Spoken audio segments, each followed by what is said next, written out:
জীবন যে কোন দিকে কখন মোড় নেবে তা শুধু উপরওয়ালা ছাড়া কেউ আর জানে না, তাই না বলেন? আমাদের জীবন বড়ই অদ্ভুত, কখনো হাসি তো কখনো কান্না, এই তো নিয়ে জীবন। তো আজকের আয়োজন একটু অন্যরকম, আশা করি ভালো লাগলে আমার পরিবারের একজন হওয়ার অনুরোধ রইল।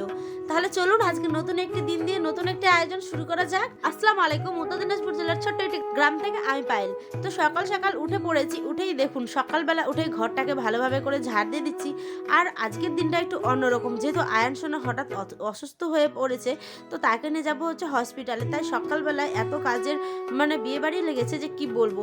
বাতাসও দিচ্ছিল, তারপরেও ওকে নিয়ে যেতে হয়েছে এই ঠান্ডা বাতাসের মধ্যেও, জানেন। আর তার সাথে ছিল মেঘলা ওয়েদার, আর এত ঠান্ডা যে কি বলবো। তারপর আমি ঘরদোর সমস্ত কিছু ঝাড়ঝাটা দিয়ে দিচ্ছিলাম। আর উঠানটাও ঝাড়ঝাটা দেওয়ার পরে এই যে পাপোশগুলো হয় না, আমরা যেগুলো ঘরে বিছিয়ে থাকি এই ঠান্ডার সময়, মা দিয়েছিল এগুলো আমাকে। তো এইগুলো কম্বলগুলো বেশ বিছিয়ে রাখলে দেখবেন বাচ্চা মানুষ থাকলে কিন্তু খুব উপকার। আর এই বস্তাগুলোও সাথে ঝেড়ে টেড়ে নিচ্ছিলাম ঘরটাকে, যেহেতু ভালোভাবে করে ঝাড় দিব। তো সকাল সকাল ঘরদোর যদি পরিষ্কার থাকে না, কাজটা অনেক হালকা হয়ে যায়। আর যেহেতু তাড়াহুড়ো করে কাজ করছি, যাবো আবার হসপিটালে। তো এখন ঠিক বাজে সকালে 4:30 8টার মতো। বাপ বেটা ওরা ঘুমাচ্ছে, আর আমি এদিকে তাড়াহুড়া করে কাজগুলো কমপ্লিট করে নিচ্ছি। আয়ান সোনার মাঝে মধ্যে কিন্তু সর্দি কাশি লেগেই থাকে। তো আজ এমন হয়েছে যে কি বলবো, এতটা মারাত্মকভাবে ওর পেটের সমস্যা হয়েছিল একটু। আর সর্দি কাশ তো লেগেই থাকে, বাচ্চা মানুষের এই ঠান্ডাতে প্রচুর ভয়। তো ওই জন্য আমি হালকা পাতলা রান্নার মধ্যে ছিল বাড়িতে ডিম 3টে আর ছিল আলু। তো এই যে আলুটাকে ভালো করে এভাবে ম্যাশ করে নিচ্ছি। আর একটু জল দিয়ে করবো, যেহেতু নতুন আলু তো একটু চিঠা চিঠা টাইপের করে, কেমন জানি একটা। তাই একটু জল দিয়ে ভালোভাবে করে কাঁচা লঙ্কা আর সমস্ত পেঁয়াজ কুচি, কাঁচা লঙ্কা, গোটা মশলা দিয়ে আর কি রান্নাটা করে নিয়েছি, বাটা মশলা দিইনি, তাড়াতাড়ি করে। আর লাস্টে এই যে ফোড়ন, 5 ফোড়ন যদি রান্নার মধ্যে দেন একটা অন্য রকমের টেস্ট আনে। তাই এই 5 ফোড়নটাকে ভালোভাবে করে কিন্তু বেটে নিচ্ছি এই যে এটা দিয়ে।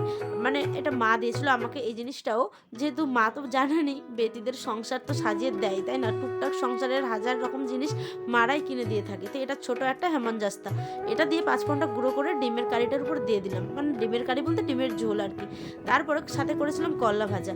এই যে তারপরে বেরিয়ে পড়েছিলাম হসপিটালের উদ্দেশ্যে। হসপিটালে গিয়ে কোনো রকম ভিডিও করতে পারিনি, যেহেতু অ্যালাউ না।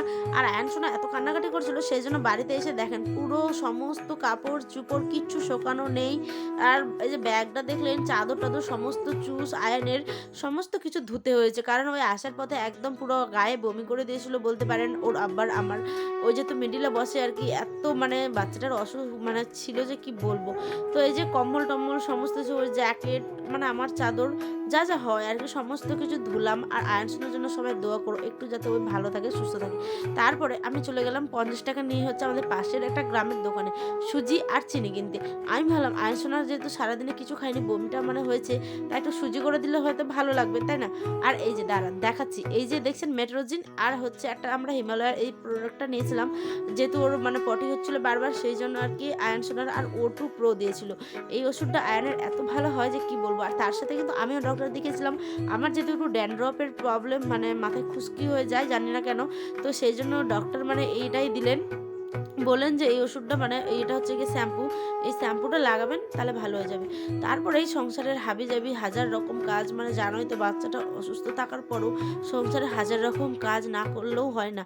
তো বাসনপত্র আয়ন সোনা ঘুমিয়ে থাকাকালীন আমি সমস্ত কিছু করে নিয়েছি, ডাইনিং টেবিল পরিষ্কার, কাপড় ধোয়া, তারপরে এদিকে বাসনপত্র ধোয়াধুয়ি, ঝাড়ঝাটা দেওয়া।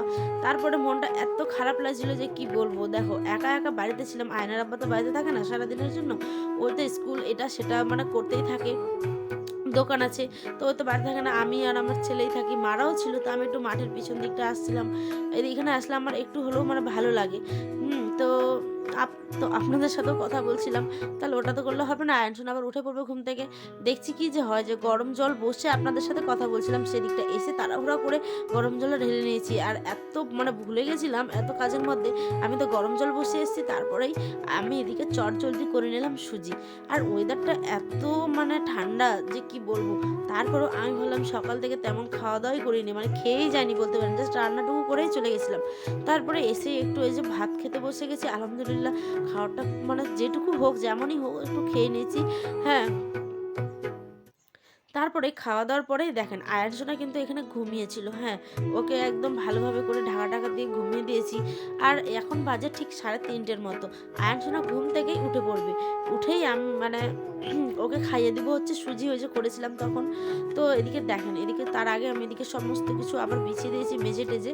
এই যে সুজিটা এখন এখন ওকে খাইয়ে দিচ্ছি। আয়ান সোনা আবার পুরোটাই মানে ওর ভালো লাগে সুজি খেতে, হয়তো যাক খেয়ে নিয়েছে, আমি চিন্তামুক্ত। তারপরে আমি ওকে ভালো করে ভিতরে জামা-টামা পরিষ্কার করে একদম অন্য ফ্রেশ জামাগুলো পরিয়ে দিয়েছি। আর এই যে ওটু পুরোটা ওকে খাইয়ে দিচ্ছিলাম।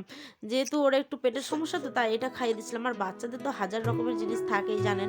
তারপরে আসছি রাতের রান্নাতে। রাতের রান্নায় ছিল আপনাদের দাদাভাই নিয়ে এসেছিল এই মাছটা। বিগত কয়েকদিন ধরে এই মাছটা আয়নের আব্বা নিয়ে আসছে, কারণ ওর নাকি এই মাছটা খেতে খুব ভালো লাগে। তো যাই হোক, পেটে তো দিতেই হবে, তাই একটা মাছ নিয়ে এসেছিল। বেশ করে আমি এখানে ভালোভাবে মাছগুলোকে গায়ে হলুদ করে নিয়ে এখানে তেলের মধ্যে ছেড়ে দেবো। আর সিম্পল রান্না করবো, জাস্ট মাছের ঝোল আর ভাত। আর আয়ন সোনার জন্য একটা আলু সেদ্ধ করতে দেবো, যেহেতু ওই আলু সেদ্ধ আর ভাত খাবে। দেখেন ভাতটা ওইদিকে আমি করে নিয়েছি, আর মাছগুলোকেও বেশ ভেজে নিচ্ছি লাল লাল কড়া কড়া করে। দেখেন হাজার রকমের চিন্তার মধ্যেও বাচ্চা তো অসুস্থ হবেই। এই ঠান্ডার ওয়েদারগুলো সকলে ভালো থাকবেন, সকলে সুস্থ থাকবেন। আর যাদের বিশেষ করে একদম ছোট্ট বাচ্চা তাদের খুব খুব ভালোভাবে যত্ন নেবেন।